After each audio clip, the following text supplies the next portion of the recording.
Assalamualaikum warahmatullahi wabarakatuh.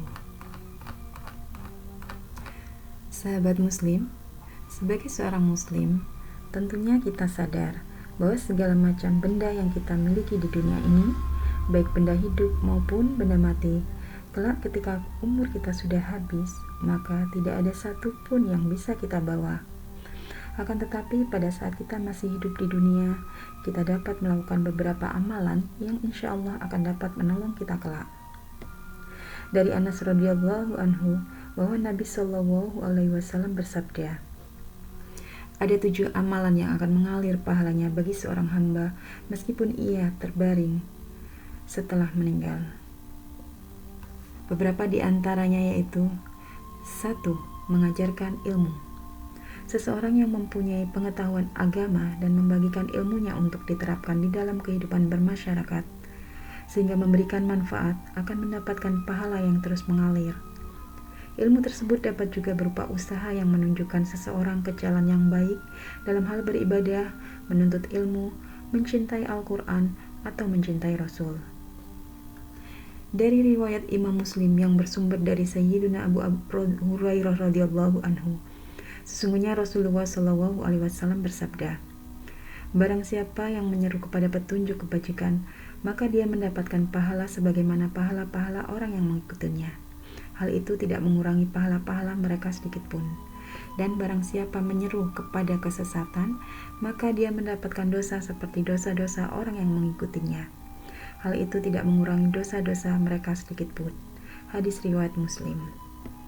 Yang kedua yaitu mengalirkan air. Mengeruk atau meluaskan sungai. Dalam hal ini memperbaikan aliran sungai supaya air sungai tersebut dapat mengalir dan dapat bermanfaat untuk masyarakat juga merupakan amalan yang pahalanya akan terus mengalir. Karena air merupakan kebutuhan utama makhluk hidup terutama manusia. Air merupakan kebutuhan utama makhluk hidup baik manusia, hewan maupun tanaman. Yang ketiga yaitu membuat sumur. Orang yang menggali sumur telah memiliki amalan yang sangat mulia, terlebih lagi jika menggali sumur di daerah tandus yang susah ditemukan air. Tentunya manfaatnya jelas dapat dirasakan langsung oleh masyarakat sekitar. Dalam sebuah riwayat disebutkan bahwa Sayyidina Utsman bin Affan pernah membeli sumur dari seorang Yahudi dan menyedekahkannya bagi kaum muslim. Hal ini sangat dirasakan manfaatnya oleh kaum muslim pada saat itu, sebagaimana disebutkan dalam hadis riwayat Ibnu Majah dari Rasulullah Shallallahu alaihi wasallam.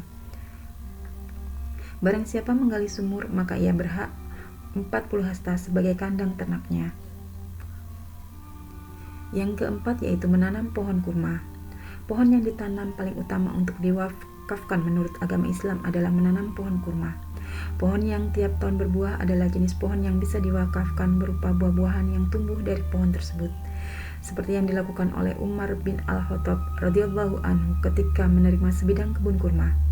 Oleh Rasulullah Shallallahu alaihi wasallam, umat disarankan untuk mewakafkan kebun kurma itu agar tiap kali panen hasilnya bisa disedekahkan demi kepentingan orang-orang yang membutuhkan. Tentunya hal ini juga berlaku untuk seluruh jenis tanaman yang apabila ditanam maka akan memberikan banyak manfaat bagi manusia. Yang kelima yaitu membangun masjid. Orang yang sudah membangun masjid akan mendapatkan tempat terbaik di surga. Dari Utsman bin Affan radhiyallahu anhu, dia berkata bahwa aku mendengar Nabi Shallallahu alaihi wasallam bersabda, barang siapa yang membangun masjid dalam rangka mencari keridhaan Allah, maka Allah akan bangun untuk dia yang semisal itu di surga. Hadis riwayat Bukhari dan Muslim. Pahala bagi orang yang membangun masjid insya Allah akan terus mengalir. Yang keenam yaitu memberikan mushaf Al-Quran.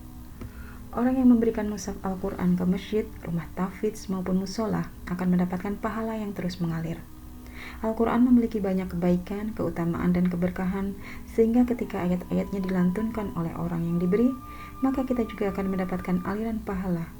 Memberikan Al-Quran kepada sesama yang membutuhkan akan mendapatkan pahala yang luar biasa, meskipun sudah meninggal dunia.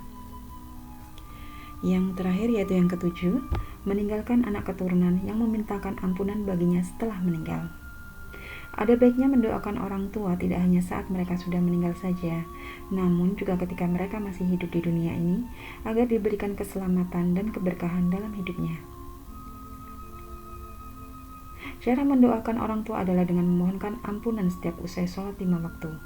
Orang tua yang berhasil menanamkan ilmu agama bagi anaknya juga akan mendapatkan pahala dari amalan yang ia kerjakan semasa hidup di dunia. Keberuntungan yang sangat besar bagi orang tua yang memiliki anak-anak soleh. Dari 7 amalan tadi, semoga kita dapat mengamalkan amalan-amalan tersebut selagi kita masih ada di dunia sebagai bekal di kehidupan kelak. Amin. Allahumma amin. Terima kasih. Wassalamualaikum warahmatullahi wabarakatuh.